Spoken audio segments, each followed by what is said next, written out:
Olá pessoal, tudo bem? Sejam bem-vindos a mais uma das minhas videoaulas. Hoje quero continuar a explicação sobre o método simplex. Desta vez resolvendo uma questão em uma planilha do Excel, certo? Não vamos usar o solver ainda. Quero mostrar um pouquinho mais sobre o simplex, quero que a gente exercite um pouco mais sobre o simplex, por isso vamos resolver na planilha do mesmo jeito que resolveríamos no papel, certo? Então olha só, vamos para esse mesmo problema que eu usei no vídeo anterior.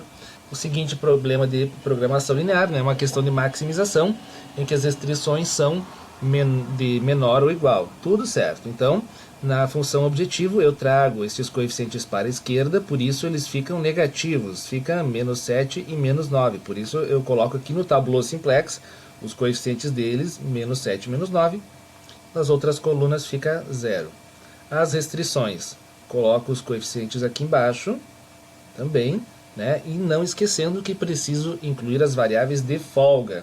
Temos uma variável de folga para a primeira restrição, com o coeficiente 1, que vai aqui, e uma variável de folga para a segunda restrição, com o coeficiente 1 também, que vai aqui. Não são iguais, né? São variáveis de folga diferentes, por isso coloquei em colunas diferentes. Não vou explicar mais sobre isso, porque a gente já falou sobre isso em vídeos anteriores, tá? E o valor que fica à direita da inequação vai nesta coluna RHS, o lado direito. Ok, agora vamos começar os nossos cálculos. Qual é o critério para escolhermos a coluna pivô? É o maior valor negativo, né? Ou seja, menor valor na verdade. A gente olha aqui para a linha da função objetivo, escolhe o mais negativo desta linha, que no caso aqui é o menos 9. Portanto, esta é a nossa coluna pivô. Vou colorir ela para a gente identificar melhor. Certo. E a linha pivô? Tenho que fazer esse cálculo para identificá-la. Divido os valores da coluna RHS pelos valores da coluna pivô. Então, esse aqui dividido por 5. Vou puxar aqui para aplicar a fórmula a linha de baixo. Deu 5. Certo.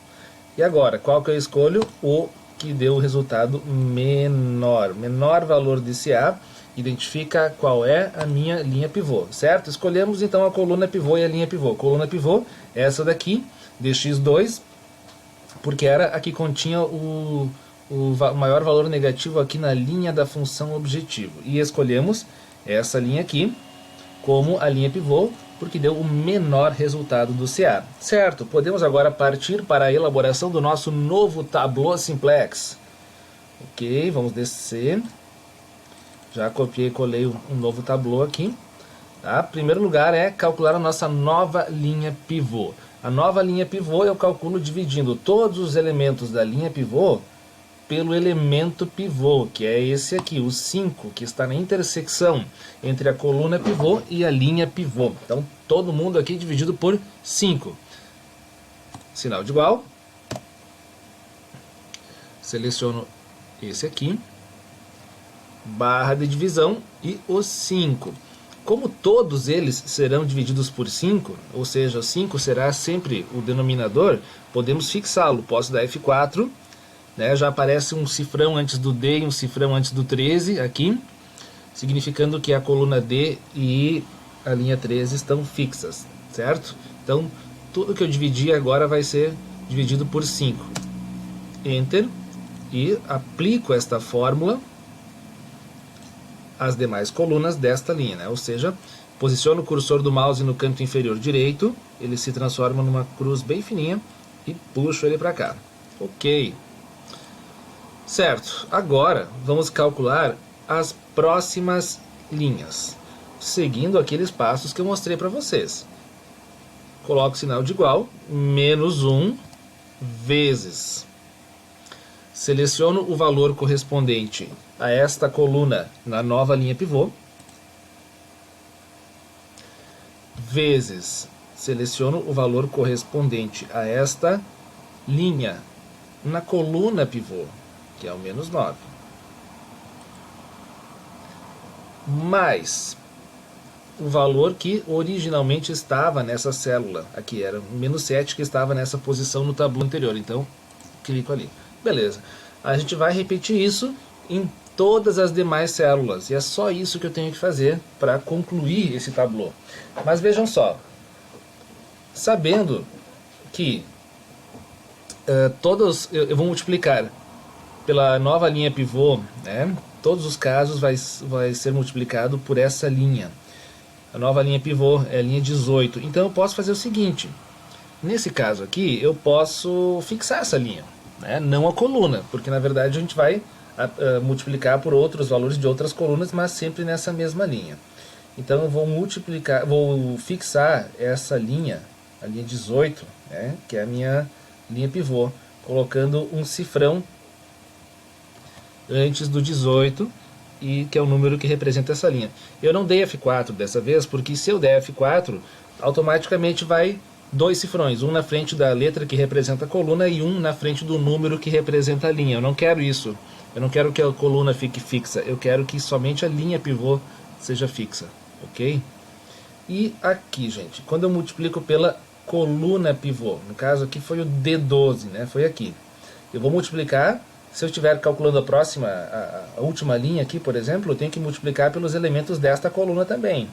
Então, eu vou ter que procurar números em outras linhas, mas sempre nessa coluna. Então, eu vou fazer o seguinte, aqui eu vou fixar a coluna D. Coloco um cifrão antes do D, não coloco nada antes do 12, tá? Certo, acho que se eu montar a fórmula assim, me ajuda bastante. Vou dar Enter. Fica um pouco diferente do vídeo anterior em que eu resolvi com frações, tá? Mas se a gente dividisse as frações, chegaríamos neste resultado. Aplico a fórmula aqui. Posso dar um Ctrl C e um Ctrl V para copiar a fórmula lá para a última linha e os cálculos já são refeitos automaticamente, certo? Está resolvido o segundo tablô.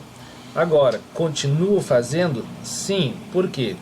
Porque ainda há valores negativos na linha da função objetivo. Portanto, eu preciso continuar. Tenho menos 1,6, né? A regra é escolher a coluna que contenha o maior valor negativo na linha da função objetivo. Só tem um, que é esse aqui.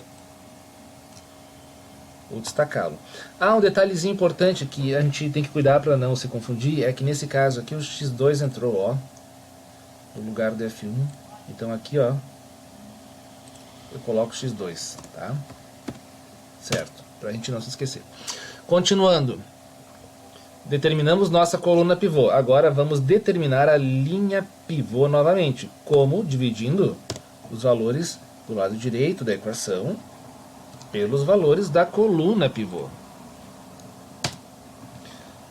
Esse foi 5, puxa a formulazinha para cá, deu 1,05. Tá certo.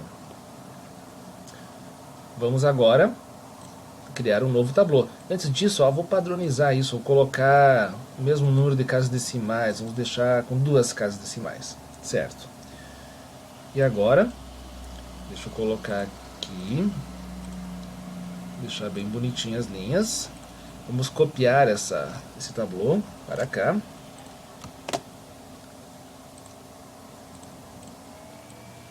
Tiro o preenchimento e tiro os números também. Vamos refazer agora. A linha pivô é essa aqui, ó.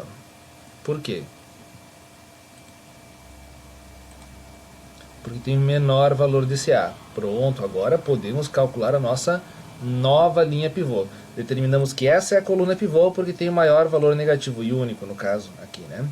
Determinamos que esta é a linha pivô porque tem o menor valor de CA. Então o x1 vai entrar no lugar do F2 aqui. Então, ó, x1 vai entrar no lugar do F2 aqui.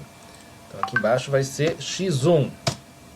Certo, vamos calcular a nova linha pivô dividindo todos os elementos desta linha pelo elemento pivô, que é o elemento que está na intersecção da linha pivô com a coluna pivô. Todo mundo dividido por 3,8, inclusive ele mesmo, igual 3,8 dividido por 3,8. O denominador a gente pode fixar dando F4, tá? Então quando eu puxar essa formulazinha para a direita, eu vou ter outros numeradores, mas o denominador vai continuar sendo o C19. Deu 1 nesse caso, porque eu dividi ele por ele mesmo. puxei a fórmula para cá, ok. Temos a nova linha pivô, vamos agora calcular as outras linhas, seguindo o mesmo padrão de antes. I igual menos 1 vezes o elemento correspondente a esta coluna na nova linha pivô, aqui, vezes o elemento correspondente a esta linha na coluna pivô, esse aqui, mais o valor que originalmente estava nessa posição, nessa célula aqui, que no caso é o próprio menos 1,6 aqui. Tá, e agora vamos repensar sobre fixar as linhas e colunas, né? No primeiro caso aqui, ó, a linha pivô, eu vou fazer multiplicações em que eu vou procurar valores na linha pivô em várias colunas dela. Então eu vou fixar a linha pivô, nesse caso aqui, que é a linha 24, colocando um cifrão na frente da linha, mas eu não preciso fixar a coluna. E aqui, no caso da coluna pivô, eu preciso fixar a coluna, né? Porque eu vou procurar dados que estão nessa coluna em duas linhas diferentes. Então eu vou fixar só a coluna pivô, vou colocar só um cifrão na frente do C, que representa a coluna C. E no caso aqui, eu não preciso, esse último item, eu não preciso fixar nada, né? Porque pode estar em qualquer posição. Então vou dar Enter. Posiciono o cursor do mouse no canto inferior direito, arrasto para cá e depois para baixo. E aí, concluímos? Deixa eu tirar essa linha feia que não está no lugar certo. Como que eu sei que nós concluímos? Observando a linha da função objetivo, que não tem mais valores negativos. Ó.